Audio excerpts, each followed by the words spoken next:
Foto karo Pak Jokowi ora seneng. Aku seneng fotomu lek ngangge kathok ireng cendak lho. Alah, kuwi terus mesti. Wegel aku.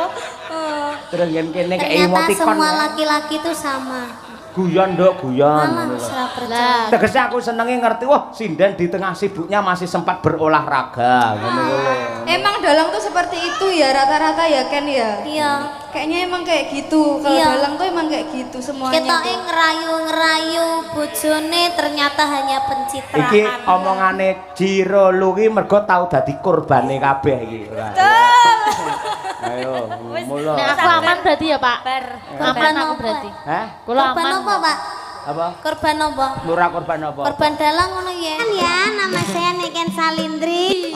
Tenane. Kediri punya bos. Santai wae tenan. Ben piyayi-piyayi iki do preso lek nikene ora mung nembang cara kekinian ya cara sing rada lawas-lawas ki ya iso wong mangkati asine mbiyen lek sampean ning panggung pertama lho ya nyinden to mbiyen. Nggih. Ayo cilikamu kaya ngono.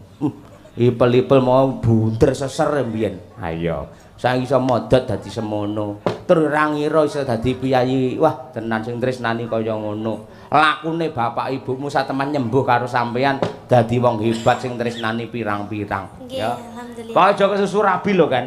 Mboten, Pak. Biasane bintang lek kesusu rabi dirabi karo wong, penggemare do suda kuwi engko. Aman, Pak. Aman ya? Nggih, aman. Aman. Piye kira-kira isih kelingan apa ora yen ngaturake tembange karyane Mbahmu Sukron Suwanda? Napa? Mau ana sing ulang tahun ngersakake ya kuwi Srihuning mau. Nggih. Isih kelingan.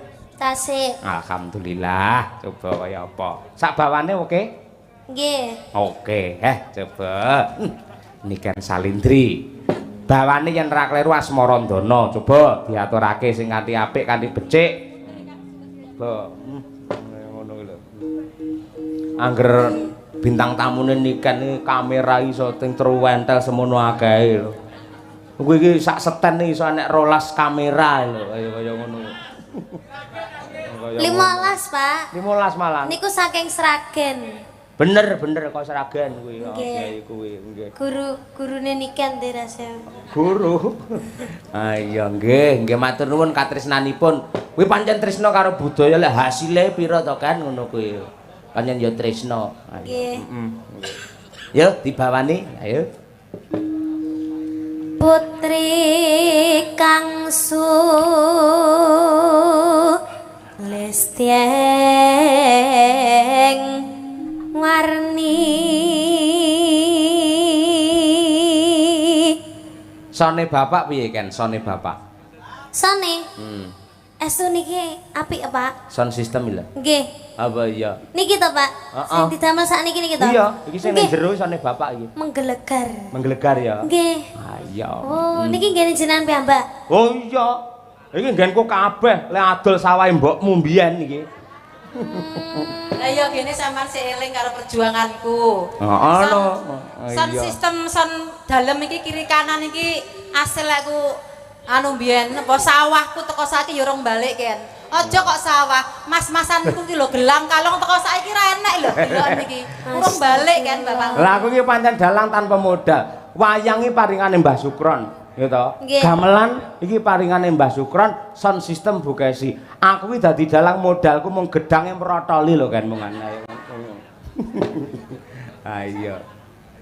Nah, ngono kuwi golek bojo sing pinter ngono kuwi. Sugeng dalu Pak Bak kok nembe rawuh ing pundi kemawon. Oh, ora senengane. Ya ini mancing senengane ora. Ora mancing dhek live TikTok karo Mas Bayu karo Pak Abah Kirun karo Mas Joko Klenteng ngono kuwi. Wah sawerane jan banyu mili ya. Ayo. Ayo.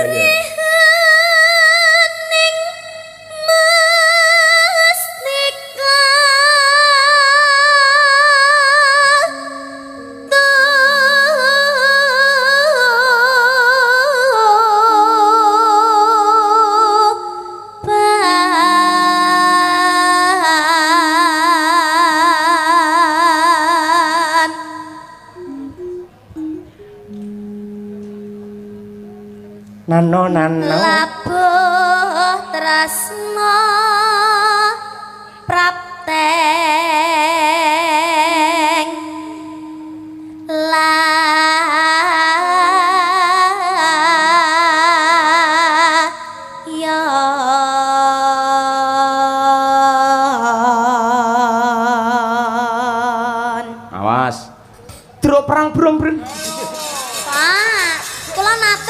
ngoten niku. Ketento ya. Nggih. Ayo aku ya sir kuwi arep Ilate negas. kecokot. Ilate kecokot. Ya ampun sing nyokot sapa? Sing nyokot sapa? Duk prang-prang napa, Pak? Druk perang brung. Ayo. Ah, tenan. Sing bener to? Sing bener duk pranggung. Nah, nggih. Bismillah. Nggih. Druk perang brung. Truk. Ah. Pak, Allah Duk pranggung.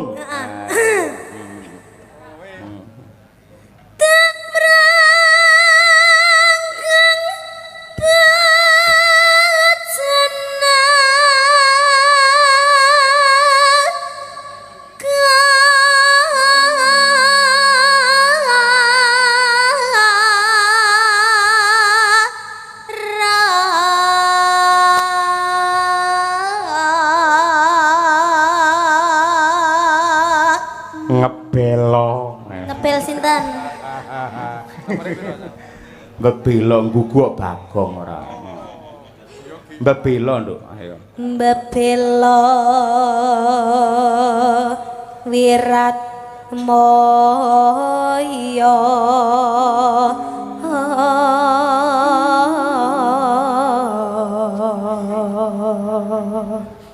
Tan ngira ya. Tan ngira Sri Huning Gundul. Masuk gundul, Pak. Gugur ora ayo. Gugur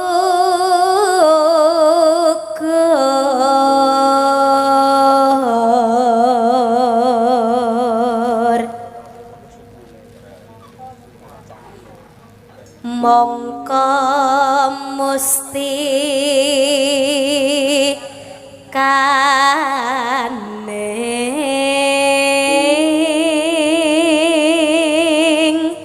tuban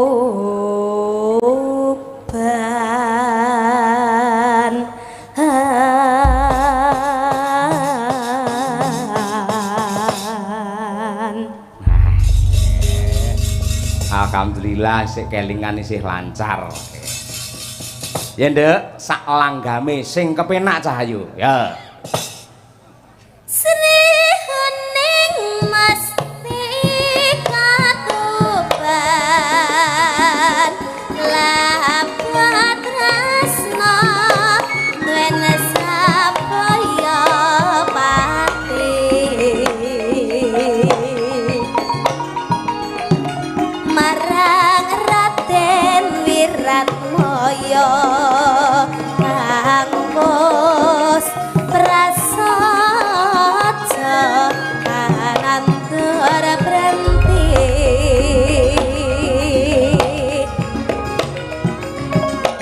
Sri Huning tatan grahita kang rinapa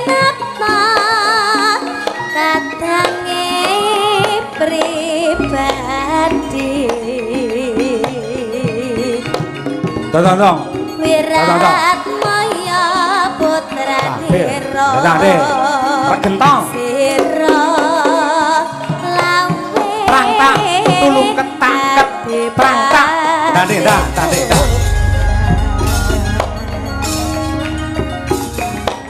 Tang. Sri Huning putrane abdi mangsa pati nalikane muni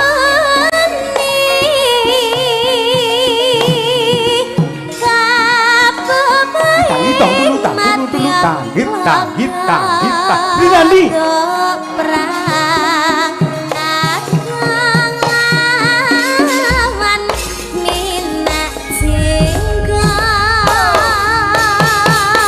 Bolan.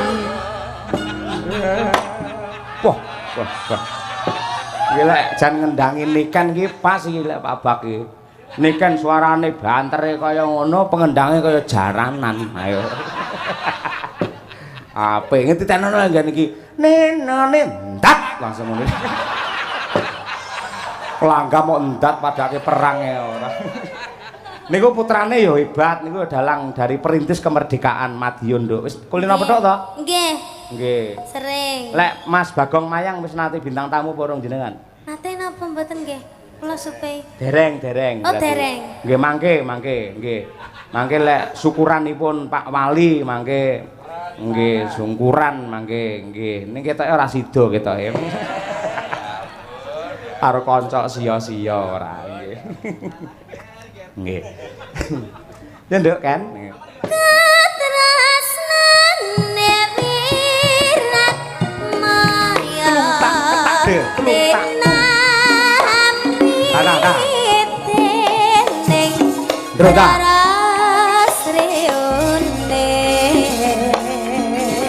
Tulu ditak tahit. Sanadyan wakasanira prapten lena halapun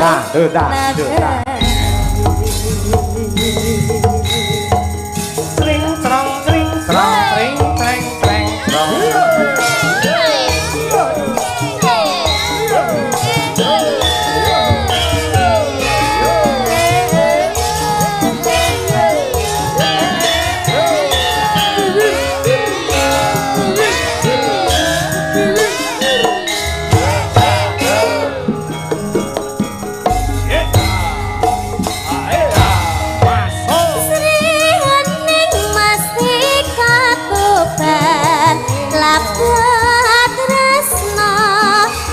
Sapaya pati marang Raden Wiratmaya hapus rasa jangan berhenti Sri Hening datang Krita kang rinita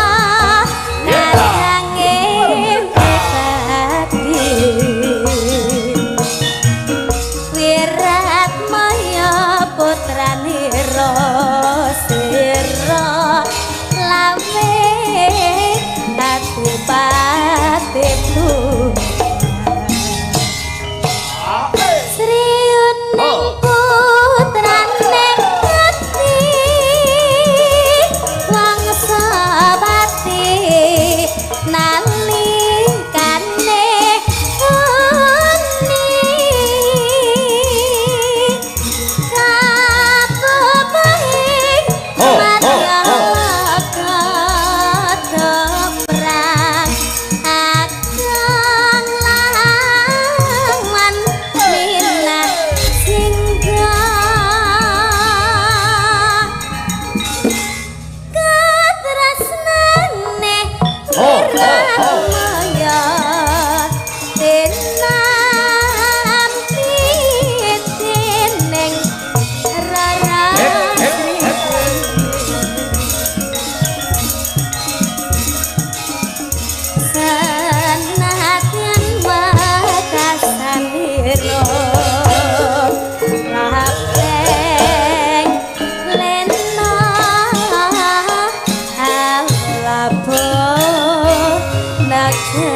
Terima kasih. Ojo lenggah sik nduk Iya. sisan. Nggih. Saya ganti tak kolaborasikan dengan sinden-sinden Madangkara. Ayo. Iya. Mbak Trihastuti mumpung gene jembar, Mbak Okvalica, Mbak Birgita, Mbak Winong. Ayo gene jembar iki. Ayo. Lagu senengane Pak E. Ya. Bapak Semar. Ya. Apa le? Karyanipun Ki Dalang Siswantara saking Laladan Kediri. Ayo. Ayo. Gitar Sumilir. Ayo. Ayo. Coba. Ya berdiri yuk. Ayo. Ayo. Kerja. Ayo. Ayo mongan mangan, bota foto. Nggih. Tenan ya apik tenan iki ya sinden. Kowe molat-molat kaya batangi turu tenang kowe iki nang. Keram Pak kakinya Pak. Gerigingan Pak. Gringingan, oh ya mergo kesuwen linggo ya. Suwane linggo. Ah ya sorry. Engko bar iki kowe ngadeg terus ora apa-apa nganti tancep kayan. Enggak Pak, enggak. Mbak Tuti baik-baik saja nggih, sehat nggih. Sehat. Ah nggih. Sehat lahir batin. Mbak Ova Lica. Nggih, pripun Pak? Nggih, sehat nggih, semangat. Alhamdulillah semangat. Luar biasa. Nggih. Mbak Birgita oke. Oke Pak. Apa oleh-olehnya dari Pekanbaru? Kesel Pak. Kesel. Anu Pak, foto karo Pak Jokowi. Foto. Iya. Oh, lah ndi ora kok upload? Gak oleh Pak karo. Sudah. Nah, kalau kowe foto karo Pak Jokowi ora seneng. Aku seneng fotomu lek ngangge kathok ireng cendak lho. Alah, kuwi terus mesti. Gel aku. Terus kene kayak Ternyata emoticon. semua laki-laki itu sama. Guyon nduk, guyon. Mama serah percaya. Tegese aku senenge ngerti, wah sinden di tengah sibuknya masih sempat berolahraga ngono lho. Emang dalang tuh seperti itu ya rata-rata ya Ken ya? Iya. Kayaknya emang kayak gitu. Kalau Iya. dalang tuh emang kayak gitu semuanya. Ketoke ngerayu-ngerayu bojone ternyata hanya pencitraan. Iki omongane Jiro Luwi mergo tau dadi korbane kabeh iki. Ayo, mulo. Nek aku aman berarti ya Pak. Aman aku berarti. Hah? Kula Korban aman. apa, Pak? Apa? Korban apa? Lurah korban apa? Korban dalang ngono ya. Kecelakaan ora nggih. Mbak Ova iki lho pinter sesama penarine. Oh wah. Lah terus wong loro joget karon sene wah. Bablas neng kamar deh. Nyetel kaset tipe kan neng kamar. Kan kudu ana audione. Latihan ya. Latihannya teng ruangan ngoten. Lah ya ruangan. Nggih. Ning tipe lah neng kamar. Ayo. Lah nguripne kan kudu masuk dulu. Klik. Madang karayah kiter sumiler Siap maaf Bapak yo ngene iki wah jan wis Bapake gur omongane tok ditenani wedi nduk asline ngono kuwi ora. Iya. Ditenani wedi keruan. Wedi apa? Wedi keruan. Keruan iki apa? Keruan ki konangan, Pak. Konangan to. Oh, ora wedi. Wah, ora wedi berarti arepe. Ora arepe wis tau konangan ping 3 aku. Ya tak padha wae. Iya. Mula sing hati-hati lek golek calone sing hati-hati. Lek kangge iki sing lanang sing hati-hati mergo ki ya wedok-wedok bahaya iki kabeh Aku ya. menjadi takut tambah dewasa ya, Pak. Iya. Wis kok golek pacar ya apa-apa kena sementing ora dalang ngono ae lho. Nah, betul lho ya. Ketoke lemu sakit tok tenanan to, Nong. Critakno janjane enak apa to? Trauma to kowe. Jeru. Dalang iki jane semenyakitimu ki dalang. Enggak. Lah Birgita tekon ngono lah emang dalang mana yang menyakitimu? Enek dalang kulon kono enek kok pancen enek kok. Birgita aja kok takoki ngono akeh dheke yo. Lah iki kabeh dalang dicedhek ya, Pak. Wis dicelebung malan wis. Elek-elek dalang ora yo. Yo, kitir sumilir diaturake coba kaya apa? Kunjuk dumateng sedaya para lenggah. Oke, berpacu dalam melodi yo. Sama Kinopal. Ayo.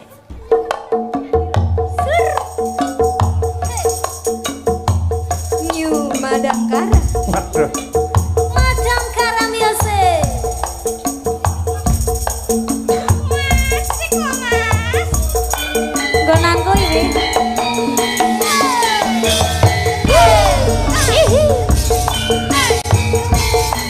Mas Hafid Mahendra Sugeng Laras Mas. Ya.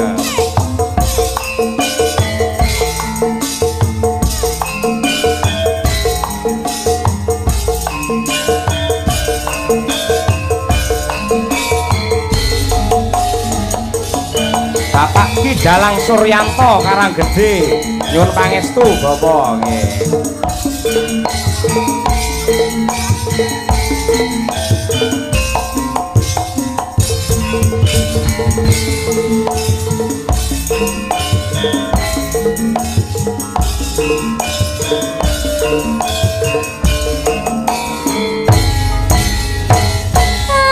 Anganku ngambaran ambes nego ketong lintang sasula padang rembulan tak keleyan nanti si mancerina tak kirim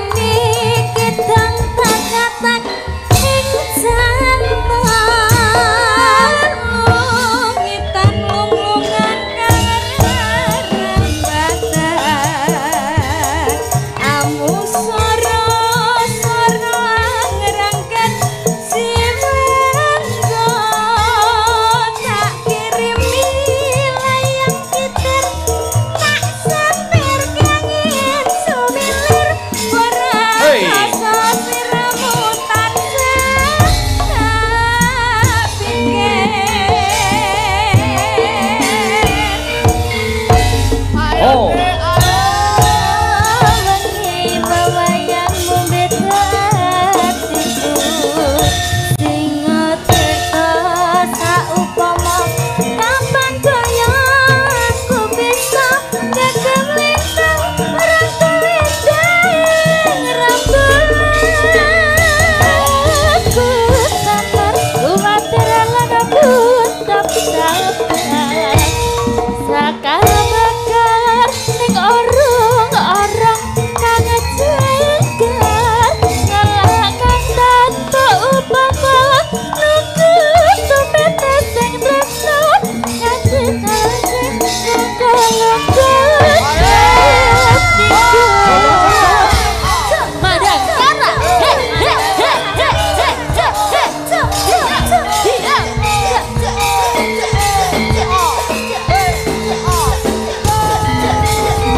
Terima kasih.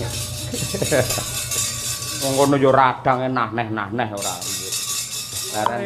Padang bulan yo kanca pada dolanan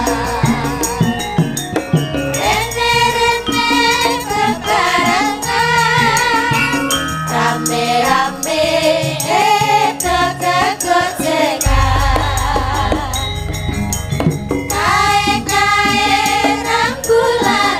yen disawang pengawe-awe kaya-kaya ngelingake kanca kabeh aja turu sore-sore ketok asale saka mata ngantuk iku tambane apa ala-ala ketuk asale saka yen ora petuk atine rada gelap aja kono mas sekali lagi kadang janjine aku aku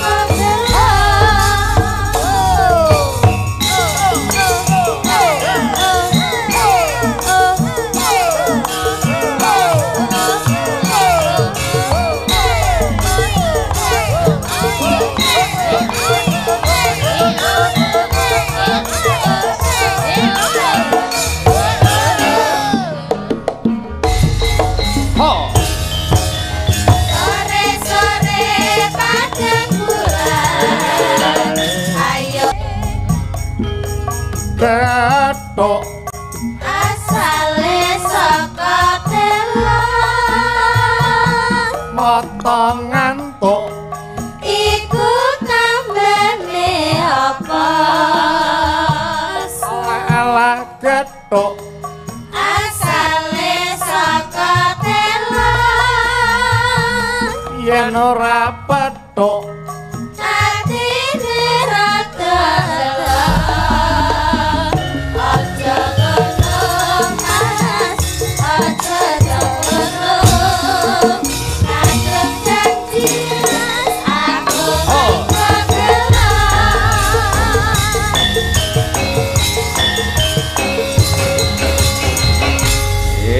matur sembah nuwun. Assalamualaikum warahmatullahi wabarakatuh. Ngaturaken panuwun ingkang tanpa upami dumateng sedaya para sutresna budaya.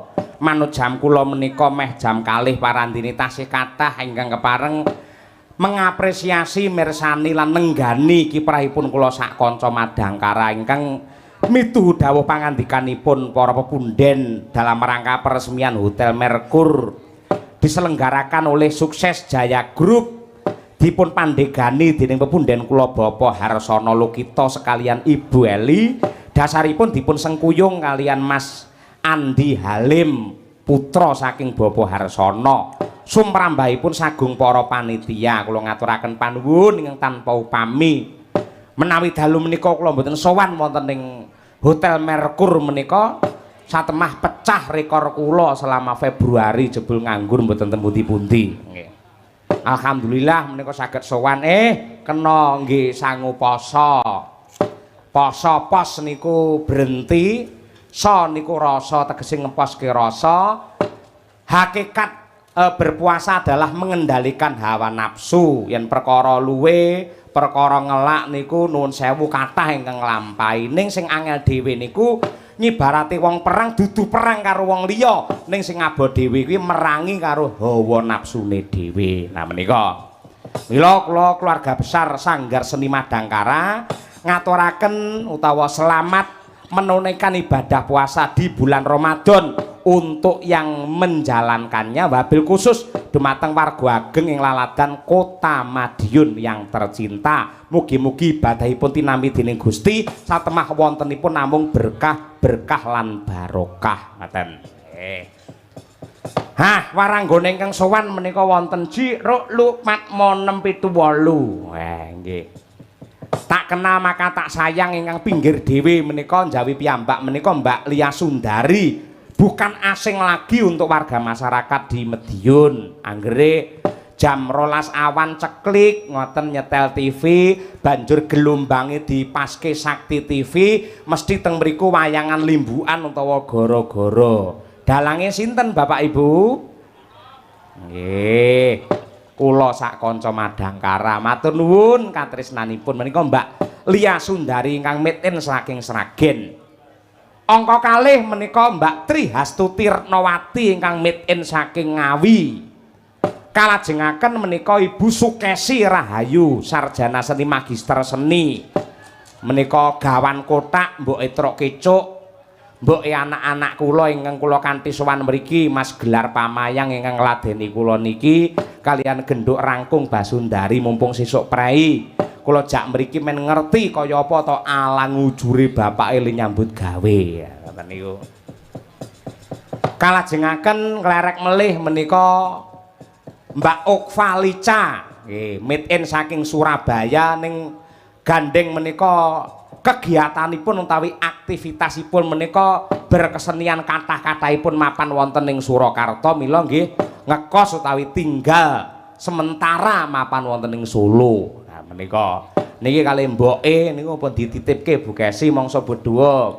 Mbak Kesi iki anakku Okva iki piye le mung glowentah jakan wayangan apa piye ngono nggih nyatanipun nggih kula jak ning kala mangsa nggih mboten saged mung nyatane sakniki ingkang membidik Okvalika menika kathah sanget ingkang tresnani dumateng Mbak Okva menika kathah ing alhamdulillah dalu menika pas istirahat merga menika waranggana multi talenta kejaba pinter nyinden menika nggih ahli mbeksa malah profesi utama menika pancen ya penari lah menika kalajengaken menika Mbak Birgita Ayu ingkang aslinipun saking Kota Tahu Kediri ingkang Solo Raya menika kontrak menika statusipun piyambak ning kala mangsa nggih wonten ingkang ngancani teng mriku nggih kanca kancanipun ya Mbak Winong ya Nduk Umi menika dolan mriku dan lain sebagainya Mbak Birgita kalajengaken genduk Nimas Ayu Winong Nawangsih aku melu marem aku melu seneng wingi nderekke Mas Rudi Gareng neng Sumatera utawa laladan ngendi wingi iki live streaming wah bintang tamu dheke wong loro ya melu syukur melu seneng rekake le munggah panggung ya dalange wiwit barang dheke lagi munggah wis ora apa-apa mbok menawa saka adohe kesel awake niku kudu ngangge leren Mbak Winong kala wau saking Laladan Tulungagung kalajengaken genduk Umi Hafifah menika penghuni wis marangkung kos kagunganipun Ibu Sukesi Rahayu menika. Rumiyin ingkang dados anak kos teng mriku namung Umi Hafifah ning alhamdulillah sakmenika saya tambah. Dadi upamane Bu Kesi nganggur le nyinden terus le dadi dosen ndelalah tunjangan kinerjane niku mboten medhun iso njagake dhuwit kos-kosan. Alhamdulillah mumpung duwe rezeki ya nggih samben apa ya sempulur dadi dalang terus apa arep dadi sinden terus mesti ana watese terus disusul generasi peneruse dene ingkang minangka pamungkasing Paseban wah iki ngatasé bintang tamu no rekake ya gayane kaya sinden gawane dalange rekake seragame ya padha karo kancane jane yen genduk niken pun kula bebas wis to nduk bebas nggih seragam apa wae ning dheweke le kandha niku mboten pede yen mboten seragam padha kalih kancane niku janjane mung nyeneng-nyenengke Bu Kesi gawe mareme wong tuwa gawe senenge kula men dianggep iki lho bener-bener iki bocah Madangkara iki lho anake Bu Kesi Rahayu mula le dandan le nganggo seragam padake karo kanca kancane ning janjane mboten perkara seragam sing jenenge bintang tamu niku babakan kualitas mboten dari bentuk tubuh maupun dari nuwun sewu agemanipun ning kang wigati pancen daya pikatnya dari suara dan juga jogetnya sing nyatane bisa menjadi apa kuwi renane penggali senenge pikir para sutresna Buddha sing racake utawa jumlahe nganti ewon kabeh padha tresnani kalian Niken Salindri wah luar biasa kaya ngono kuwi bocah sik semono parandene janjane ngene upamane bar limbukan ngono kula pun nembang kathah Pak Dalang kula tak wangsul ki mawon tak leren mergo sesuk badhe bajutan melih ora apa-apa ning setun tresnane karo Dalang Cahya Kuntadi bektine karo keluarga besar Merkur lan ugi tresnanipun dumateng sutresna budaya Kota Madiun mila nadyanto meh jam 3 Bu Niken Salindri tetep jenak pinarak ning kene lho Niken kalane dadi ibu oh iya nggih sik ben leren dhisik wit sore ingkang dereng nembang menika bojo kula Ibu Sukesi Rahayu iki sangu poso Bu Kesi sampean mang nembang malah nggen gara-gara niki santai merdika yen limbukan isih kebarung bintang tamu akeh gojekane sok-sok lagu-lagune mung sithik sakmenika monggo Bu Kesi menika kula caosi wekdal wong nyatane penggemar jenengan nggih tasih kathah ingkang dipun wadahi wonten paguyuban Caksi Lover menika weluh temenanan tebih saking Kediri nusul nadyan niku saking Ngawi nggih do nusul matur nuwun jan kaya ngono kuwi Bu Kesi geng dalu Bu Kesi assalamualaikum Waalaikumsalam warahmatullahi wabarakatuh Mas Petro Kados pundi mirsani para pamirsa ing laladan Kota Madiun Bu Kesi. Wah, menawi teng Madiun ngene iki kula pun mboten saged alok napa-napa. Pancen saestu pamirsa utawi penonton Madiun menika senes namung penonton biasa. Senes penonton wayang biasa namun adalah penikmat wayang dan cerita yang luar biasa. Nggih. Terbukti dalu niki ngantos jam kalih penonton tasih kuatah sanget. Pramila matur nuwun nggih Bapak Ibu ingkang sampun nenggoni Pak Cahya Kuntadi dalu niki. Kuwi ibuke lho sing kudunge apa biru ndok bebek iki setiap madangkara rene mesti teko kuwi. Lah iki. Ya sak rombongan karo ibu-ibu kuwi lho. Sak rombongan kuwi kaya ngono. Wah iki wis arep narik sangu ning pinggir kene iki. Ento njaluk sangu watone gelem tak lone dadi setelika. Ayo. Ayo, mugi-mugi sehat selalu panjang umur nggih Bu nggih. Nggih. Tansah pinaringan berkah saking Allah Taala. Nggih. Nembang napa Bu Kesi? Sing klasik mawon, santai mawon. Oh nggih. Nggih. Klasik. Nggih. Sinom Parijoto. Nah, Ning jane niki wau enten anak kula caksi lover ingkang nembe ulang tahun. Nyuwun gending antaranipun Sri Huning Mustika Tuban Sesideman mungkin kersane anak-anak kula. Oh, beres, Kula tak beres. sinom Parijoto mawon. Nggih, nggih. Ingkang nembe ambal warsa mugi-mugi tansah pinaringan panjang yuswa, sehat walafiat, murah rejeki lan barokah. Amin ya rabbal alamin. Sinom Parijoto dening Ibu Sukesi Rahayu, waranggono yang pernah viral pada abadnya. Alias sinden jahiliyah. Mboten ding, mboten. Sutresnane tasih kathah, ibu-ibu niku tasih tresna kalih Bu Kesi nggih to Bu, Bapak Ibu sedaya. Oh. Tur Bu Kesi iki umure saya tambah, rumah saku malah saya ayu, saya enom, saya cantik niku saestu. Lek mboten saya ayu, mboten cantik, mokal kula menika njur tresna terus setia kalih Bu Kesi mokal. Nggih. Apa ya ta Bu? Hah? Tambah ayu ta Bu? Pak Cahya pancen wedi kalih kula. Lek wedi kalih kula Bu, saestu menika Pak Sebabe Cahya. apa kok wedi? Wedi no, mengke mergane lek napa nggih? Nakal ngoten niku nggih. Niku mengke mboten kula angsali tumbas rokok. Lah dene kalahe mung kalih rokok niku Pak Cahya menika. Ngoten niku. Lek mboten ngerokok pun bingung deh. Wong wedok ayu saged dikipatke ning lek rokok wah mboten saged nipataken Bu. Nggih. Mula sampean bejo lho, lek aku nganti kecanduan karo wong wedok, kecanduan karo main, kecanduan karo mendem niku bahaya. Yen mung ngrokok ora apa-apa. Tur rokok niku mboten bahaya. Wong ngrokoki pol-pole lara utawa sakite lek mung paru-paru. Ning lek ora ngrokok, kuwi larane malah rupa-rupa niku malah. Ngoten niku. Mangga Bu Kesi sinomipun Parijoto katur dumateng sagung para sepuh, adi sepuh lan ugi salam kurmat bekti dumateng budayawan senior ing laladan Madiun Abahe Haji Muhammad Syakirun. Mangga Bu.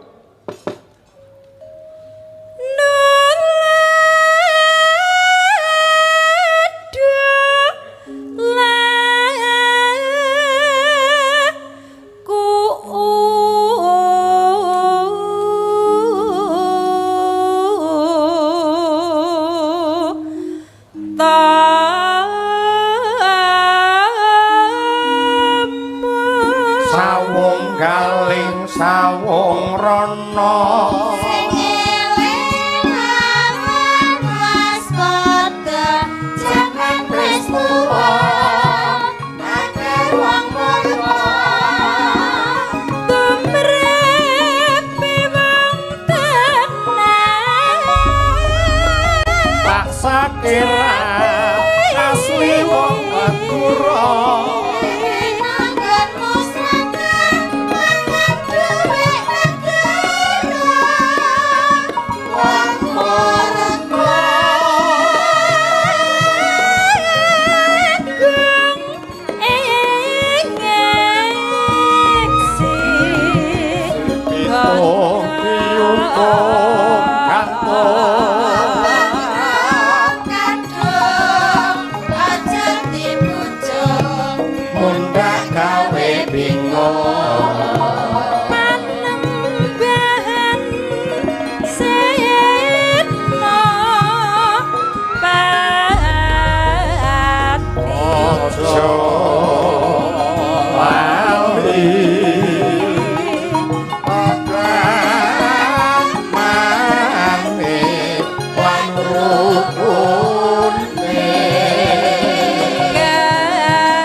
zakate lan salate zakat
sembah nuwun Bu Sukesi Rahayu.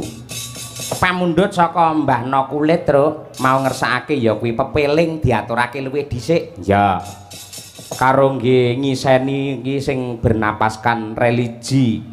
Mergo awake dhewe arep ngadepi wulan Ramadan. Kaya ngono. Bawanipun kula nyuwun pambiyantu swanten kakung dumateng Raka Mas Muhammad Taslim. Ya.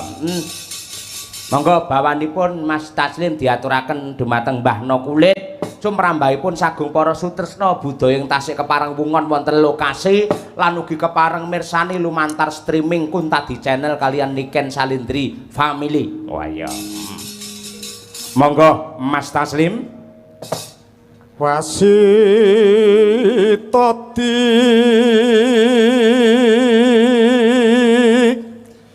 saking prawinasis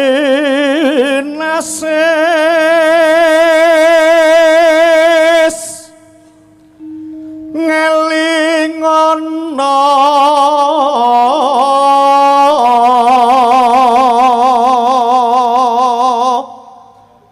wong urip ing donya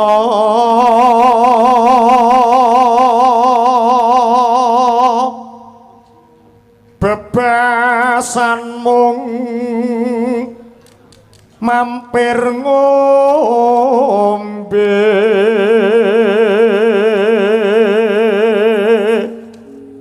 ugi kulaturaken dumateng Bapak Marsono Pilang Kenceng Madiun ingkang dalu menika taksih monitor Kuntadi Channel saben-saben kula sak kanca pentas mesti kepareng mirsani. Iya. Matur nuwun sugeng mirsani sugeng lenggah Pak Marsono Pilang Kenceng. Ya boleh. Monggo Mas Taslim. Salat kang limang waktu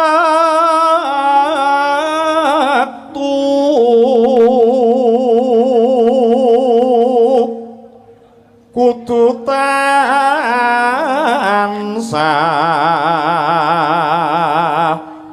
dipun lampahi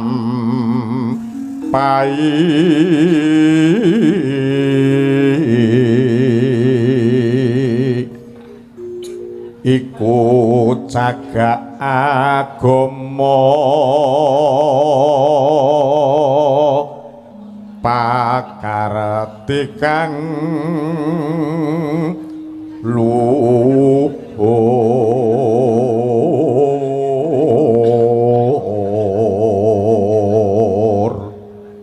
nenu ngadohken tumindak mungkar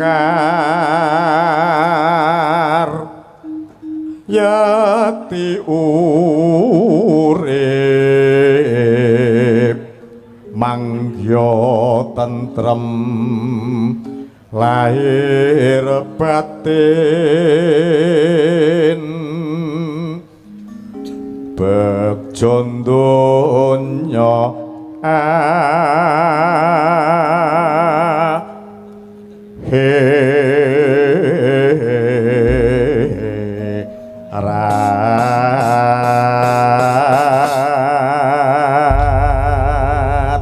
matur sembah nuwun monggo kalajengaken pepiling karya Abdi Solo Ki Haji Anom Surata dados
makasih. Nduk Niken, ya Nduk. Wah. Sampeyan isih dinteni karo penggemarmu sing semono akeh. Pancen iso dadi daya pikat kok Niken iki tenan. Sesuk ya sik tanggapan sampean. Puasa, Pak. Maksudnya? Puasa tanggapan, Mas. Kalau benjing libur. Libur. Pertengahan puasa tanggapan. Tanggapan poso sik tanggapan nah. Nggih. Masya Allah, Nduk. Lah lagi ketrima nganti kaya ngono ki mula aja lali tansah bersyukur ya karo Gusti ingkang nyipta jagat. Lek sinden sing apik iki pirang-pirang, suarane becik iki pirang-pirang, sing ayu ya akeh. Ning sing ketrima ditresnani karo sing gelar jagat kaya sampeyan iki langka Nduk tenan. Mula ya Alhamdulillah. tenan awake dijaga tenan. Nggih. Aja lemu-lemu ya. Niki pun sudah lho, Pak. Pun sudah to. Nggih, Dewi nganane pas kepanggih jenengan kan 68,5. Heeh. Terus Nek saiki saniki 68,3. Sudah, Pak, punan. wong sudah komane. Ha iya. Ra apa-apa Nduk, ra apa-apa. Lek kanggoku wong wedok iki luwih becik kelemon timbangane kekurunan. Wong lanang sakniki niku sing digoleki malah sing gemoy-gemoy kados kula lho, Pak. Bapak ya ngono kuwi. Mbokmu anggere lekas kuru, ayo mangan sing akeh. Ngono kuwi. Iya, demengi kok. Nggih, apik-apik pancen Nek kaya ngono. disawangke ketok seger ngono lho, Pak. Ah iya, seger. Ora kaya wong tipes. Ah iya, ngono kuwi. Terus lek wong lemu iki cara prau tumpake ra iso uling, wis tenan ngono. Ngono, Pak. Makane niki Mbak Umi niki kan kekurusen to. Niki kula ajari punan resep-resepe biar gendut. Makane niki kan malah rada lemu titik to niki, Pak. Kuwi mangan akeh ra iso lemu. Mergo pikirane panggang mikir cah lanang ae. Lah iya. Makasih Bu Kesi engko tutno ki nduk niken karo sampean ngurusi administrasi. Makasih. Aku tak melanjutkan kerja. Ayo. Dalang kerja lho lho. Pokoknya selamat sukses untuk Hotel Merkur. Semoga dengan adanya penginapan ini menambah kota Madiun semakin mendunia. Ngaturke panuwun marang sagung para lenggah sedaya kemawon ingkang kepareng nenggani dumateng kula sak kanca mugi-mugi dados amal ingkang sae sedaya kemawon. Kan genduk niken matur nuwun Nduk yen kondur ning Kediri salam nggih.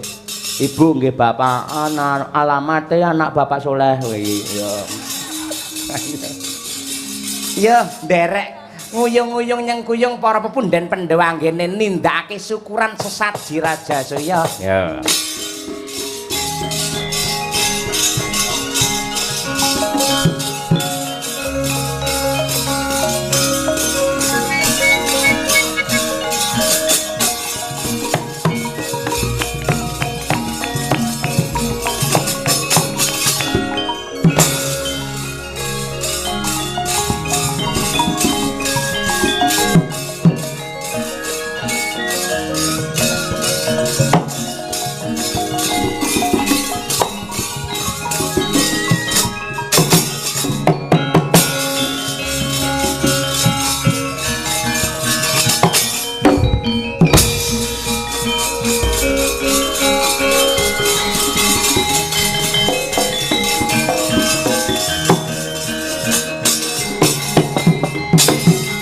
Sancot gumregut mancing samudra tulya dreng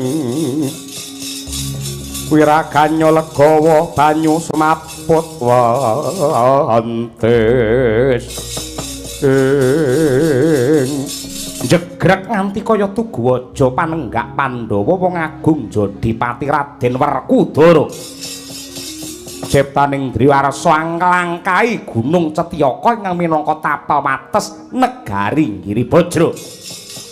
Mangkono tanggap ing sasmita nata agung Ndarawati sigra nyandhek lampah ingkang rayi.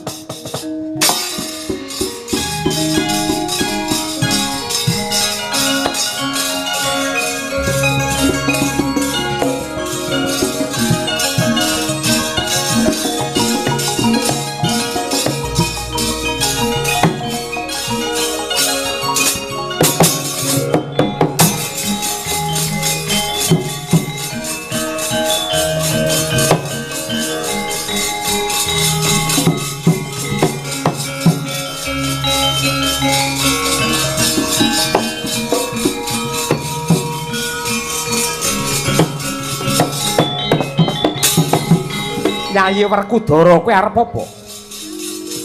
Kowe sumingkir aja ngalang-alangi ana dalan. Aku bakal nglumpati gunung iki. Apa Siadi wis ngerti gunung iki jenenge apa? Ora mudeng. Iki jenenge Gunung Cetyaka tapel wates negara Giribajra. Apa to sebabe jeneng sira ndak candhet merga yen kowe ngliwati utawa nglumpati gunung iki bakale kowe kadenangan dening wong Magoda utawa Giribajra. Merga sawangen bunder kepleng ing mapan ana pucuking Gunung Cetyaka kae tambur arane Kyai Gurnita. Tambur kae bakal muni dhewe tanpa tinabuh lamun ana wong nyedak mrana.